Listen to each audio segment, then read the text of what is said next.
what's going on, everybody? I'm Noah from PhoneDog.com. We've had a ton of high-profile phone launches in the past couple of weeks, but not to be lost in the shuffle is my full review of the HTC Aria for AT&T. Special thanks to the folks at Best Buy Mobile who hooked us up with a couple of these. Got a couple other people doing their reviews, and then we're going to give them away, two of them to give away in the One Pod Bandit, so stay tuned for that. Best Buy Mobile, walk out working, you buy a phone there. If you want, they'll spend the time to get you all set up, get your, in this case, get your Google profile set up, your contacts synced, your Facebook happening, all that stuff before you leave. So thanks to them. The device itself, there's a lot about this that I really like. A couple negatives. One is AT&T's network performance, still kind of spotty, especially depending on where you are. Two is that AT&T has kind of blocked Android, not to the extent they did on the backflip, but they're not allowing you to sideload apps. Basically, if an app doesn't come from the Android market, it's not going to run on this phone. Which, a lot of consumers won't care about, but people who are into Android will be frustrated by that for sure.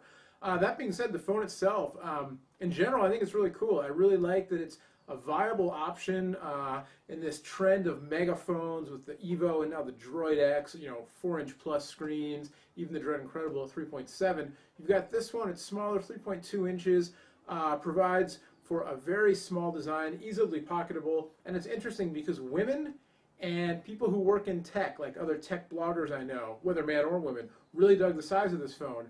Men who don't work in tech, who I showed it to, were kind of like, nah, yeah, I guess it's cool that it's small, but where's the Evo, man? Where's the Droid X? Have you seen that one?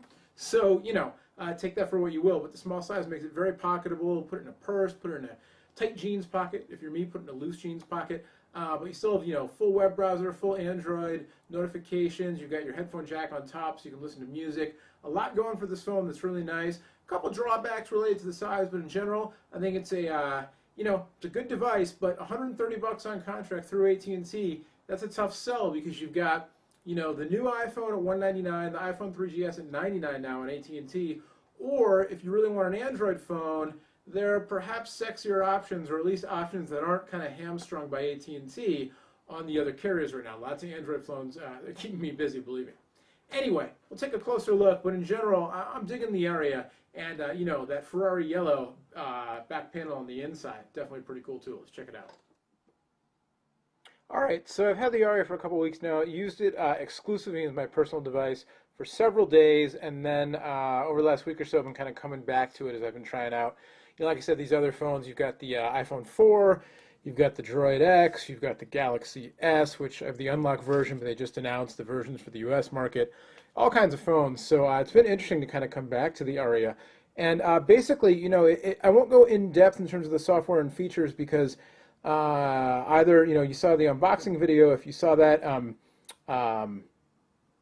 you got to taste what the Aria can do. And if you've seen the Incredible or the Evo or the unlocked HTC devices, it's basically the same HTC Sense riding on top of Android 2.1. Mentioned the issue with AT&T blocking the the non-Android market apps, which is kind of a drag. But otherwise, the phone's been really a pleasure to use. Like I said, I love the small size. I love the design. The the thing with the screws on the back, the kind of industrial look, the soft touch black plastic, and then the racing Ferrari yellow on the inside. This is a repeat from the unboxing video, I know, but I just think it looks really cool. And then your micro SD card slot. Camera does not have a flash, and it shoots VGA video only. It's fine. It's not the best camera in the world for sure. If you're looking for high quality camera performance, you might want to check out on AT&T. You might want to check out the iPhone 4. If you want an Android phone, I would take a look at the Evo or the Droid Incredible.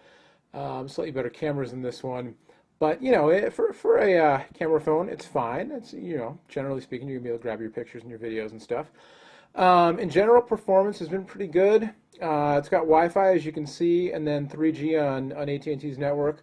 Call quality has been it's been decent on AT&T. I mean, relative to AT&T, it's been pretty good. I'm in an area, San Francisco Bay Area, that's widely known for AT&T performance issues, and it's definitely had a few of them. Not like an iPhone 3G or 3GS, but it's not like a Droid Incredible on Verizon either. So, kind of take that for what it is. The screen's been very responsive. Really enjoyed, using the screen to do different things. It'll lit up the AT&T My Yahoo page, but let's kill that and we'll go to, we always go to Phone Dog. Let's go to Droid Dog, John Walton's Android focused site, part of the Phone Dog network here. If you want to get hardcore into Android, this is where you go. And I'm connected to Wi-Fi right now. The accelerometer is responsive, kicks right in. For an HVGA display, the nice thing is that the lower powered processor, this is a Snapdragon processor, but the processor on here is fine for moving that many pixels around. Battery life has been a little bit of an issue for sure. It's run down noticeably quick, and I've had a couple times where I'm not quite to the end of the day, and if I've been using it heavily, I need to recharge. So that's something with the recent Android phones, the recent HTC phones has been something of an issue, and I've actually noticed it a little bit more on Aria than on the incredible the Evo. The more I started to hammer on it, the more I used it, but that's with kind of the Wi-Fi, the mobile hotspot feature, and watching mobile TV on it. Hopefully, HTC will be able to release an update that helps with some of the battery life issues, but it's not a deal breaker with this device. But if you're a super heavy user of all the features, you're going to want to bear in mind that battery life, something that does give me a little bit of concern on this phone. We'll go over to BeBerry Dog there. You've got the optical D-pad, which I think is a nice little touch, especially on a device this small. Basically, I can kind of go over what I went over before, like I said in the unboxing video and the other recent HTC Android phone videos. But, it does what it does. HTC Sense and the WebKit browser, it's got the multi-touch support. It's very responsive. I think the thing on this phone comes down to the physical size, and one of the areas where that's potentially an issue is with typing. In portrait mode, I like to two-thumb type. Two-thumb typing on a standard screen size phone in portrait mode is, it's a little bit janky at best. It's not really possible on this phone. Two-thumb typing, just, with my thumbs especially, just too big.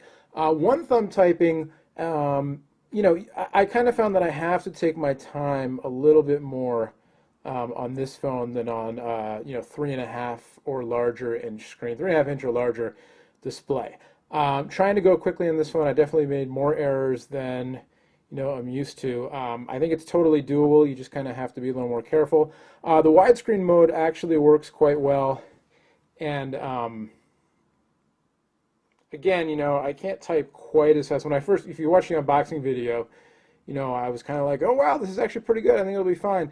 The more I use the phone, the more I notice definitely I was making, marginally more errors than I'm used to. So just bear that in mind.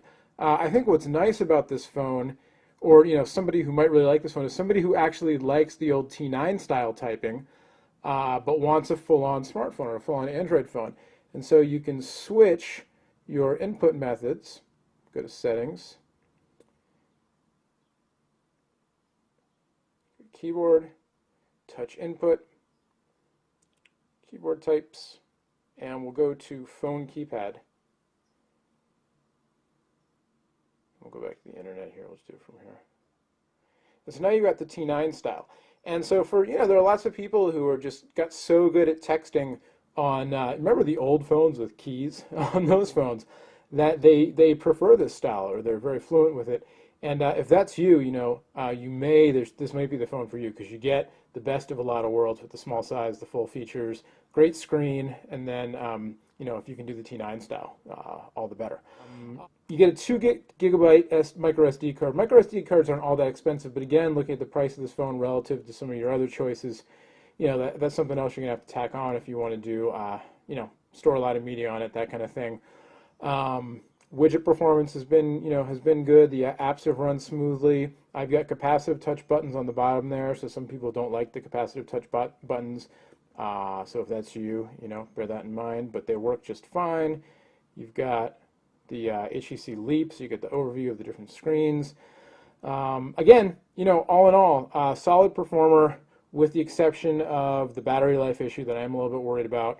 But that didn't really detract me from really enjoying my time with this phone. And a nice option, I wrote a couple blog posts a while ago about using smartphones for their GPS apps, like for, I run and I like to use the GPS app when I go running, or if you're into like whatever, hiking or skiing or biking or that kind of thing, and how, that's one case you can make for a small smartphone, as well as, just the carrying it around in day-to-day life or the lower cost or what have you. So, that's something where I think there's a big appeal for this kind of device for sure. So again, I'll say it one more time, as if I hadn't said it enough already. In general, it's a winner.